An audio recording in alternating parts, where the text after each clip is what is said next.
Welcome to The Explainer. Today, we're diving straight into a fascinating data-driven look at something absolutely crucial for the world's third largest economy, Japan's education finance system. It's a massive, incredibly layered topic, kind of like a giant puzzle full of surprising contradictions and sweeping demographic shifts. We're going to break down the budgets, the hidden bottlenecks, and some of the sweeping reforms currently on the table, all using direct data from Japan's Ministry of Finance and the OECD. All right, let's get into it. So, if you follow global education or economics, you've probably heard this narrative going around. Japan just doesn't spend enough money on education. It's a really widely cited criticism, and honestly, on the surface, it sounds pretty alarming. But we have to stop and ask, is it actually true? Are they literally underfunding their future, or are we just looking at the wrong numbers? To figure that out, let's peel back the first layer. Japan's overall public expenditure on education is roughly 3.0% of its GDP. That's noticeably lower than the OECD average of 4.3%. So, case closed, right? Well, not exactly. Because when you measure the spending per student against per capita GDP, Japan is actually right on par with the OECD average. It's a perfect match. So how is that possible? Actually, the answer is pretty simple. Japan just has a much smaller proportion of students in its overall population. To really cement why just looking at that macro level GDP is so misleading, we need to talk about one staggering number: 40%. Since 1975, the number of primary and junior high school students in Japan has plummeted by 40%. It's wild. When your student population shrinks that drastically, your overall national education spend as a percentage of GDP is naturally going to look low compared to countries that have booming youth populations. Section 1. Compulsory Education's Hidden Struggles. Why the system feels stretched despite fewer students. Now you might be wondering, why do Japanese schools feel so financially stretched?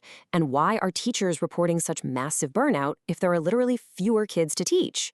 Well, the data paints a pretty clear picture of a major structural bottleneck. Like we said, between 1975 and 2022, the student population dropped by 40%. But the physical footprint didn't follow suit. The number of actual school buildings only went down by 19%, and classrooms by just 13%. And amazingly, the number of teachers actually increased by 1.4%. The system essentially hasn't downsized its infrastructure to match its demographics. Keeping all these aging, half-empty buildings operational eats up a massive chunk of the budget, money that could otherwise go straight into improving educational quality. But wait, if there are fewer students and slightly more teachers, why are these educators working such grueling overtime? Take a look at the Ministry of Finance's official breakdown of a teacher's duties. There's a whole category of tasks that technically shouldn't be done by teachers at all. Things like managing school commute safety, collecting school meal fees, and even patrolling neighborhoods at night. Basically, teachers in Japan are acting as social workers, crossing guards, and administrators, all rolled into one. It leaves them incredibly overworked, even with fewer kids in the classroom. Okay, so to optimize the budget and put a stop to this severe teacher burnout, policymakers are actively debating several structural fixes. First off, the government is pushing to enforce real, strict limits on overtime hours. They're also trying to fundamentally shift those non-teaching duties we just talked about over to dedicated support staff. And finally, there are some pretty deep discussions happening about revamping the old legal framework, the one that currently gives teachers a flat rate allowance instead of standard hourly overtime pay. It's a potential game changer. Section 2. The Higher Education Crisis. The dramatic shift from state to household funding. Now, when students graduate high school, the financial dynamics change completely. With early compulsory education, public funding covers about 78% of the costs. But higher education? Totally different story. Public funding for universities sits at a mere 37.5%, compared to an OECD average of over 67%. That huge gap means Japanese universities rely heavily on private tuition, which shifts the financial burden directly onto the shoulders of everyday households. And let me tell you, this high out-of-pocket cost has a very real-world impact on equality. In Japan, there is a massive 29 percentage point gap in university graduation rates between young adults whose parents had a higher education versus those whose parents didn't. For context, the OECD average gap is about 25 points. So this clearly illustrates that when the financial burden is heavily dumped onto households, the educational divide can, unfortunately, persist right across generations. So what about the quality of that university education once students actually get there and pay all those high fees? Well, according to national student surveys, only about 30% of Japanese university students spend 6 or more hours a week studying outside of their regular classes. Compare that to the United States, where that number is over 80%. That is a massive difference. It's a pretty surprising quality of education metric, and it's actually prompted Japanese university presidents to call for sweeping curriculum and structural reforms. Section 3. University Reforms and Funding, Navigating the Demographic Cliff and Performance Grants. It's clear the status quo at the university level desperately needs an update, especially to prepare for a harsh, unavoidable reality: 790,000. By the year 2040, the population of 18-year-olds in Japan is projected to plummet to roughly 790,000. Even if a higher percentage of high schoolers choose to go to university, the absolute number of enrollees is guaranteed to drop. For a system that relies so heavily on tuition fees, this isn't just a bump in the road, it's an existential threat to university survival. Aside from just the sheer numbers, there's also a major challenge regarding what subjects are actually being researched.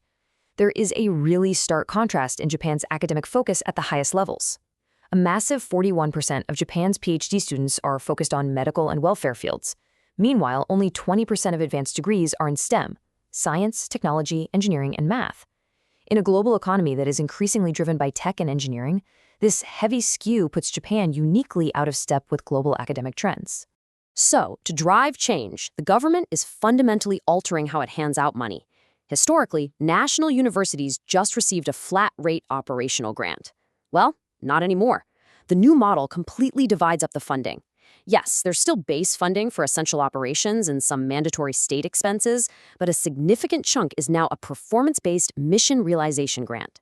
Basically, universities now have to prove they are reforming their management, increasing their ratio of young researchers, and aggressively acquiring outside funding just to get their full budget. But while national universities are being pushed to reform, private universities, which actually make up a huge portion of the educational landscape, are highly vulnerable. According to ministry data, a staggering 60% of private universities and junior colleges currently lack any concrete plan to acquire external funding, like corporate sponsorships or endowments. As tuition revenues inevitably fall due to that declining birth rate we talked about, this lack of financial diversification is a huge red flag. Section 4. New Student Support Systems, Direct Relief for Households and Students. So how do we fix the gap between expensive tuition and struggling households, all while pushing students toward high-demand fields? Starting in 2024, the government is drastically expanding tuition support. Now, previously, this kind of help was mostly reserved for lower-income brackets. But now, they're pushing relief directly into the middle class, specifically targeting households making around 6 million yen. But there is a catch. This policy is strategically designed to solve two national problems at once. You qualify if you have a multi-child household, which helps ease the burden of raising a family, or if the student is studying STEM or agriculture, which directly incentivizes the exact skills Japan needs to boost its global competitiveness. Pretty clever, right? Furthermore, Japan is introducing this really innovative new income-linked repayment system. It's often compared to Australia's HEECS system. Let me walk you through how this works step by step. First, a postgraduate student takes out a loan for tuition. Second, they don't pay a single dime back until their post-graduation income hits about 3 million yen. Third, and this is the brilliant part, that repayment threshold rises if they have children. So if a graduate has 2 kids, they don't have to start repaying the loan until they earn over 4 million yen. It's entirely designed so that taking on student debt doesn't discourage anyone from starting a family. Finally, we have to talk about the global talent pool, because to offset domestic population decline, you really need international students. And Japan has a massive missed opportunity right here. Tokyo is rated by QS as the #2 best student city in the entire world, thanks to its safety, employability, and amazing living standards. Yet, despite that, international students only make up 4.7% of Japan's higher education population. That lags far behind the OECD average of 7.4%. Which brings us to the ultimate question.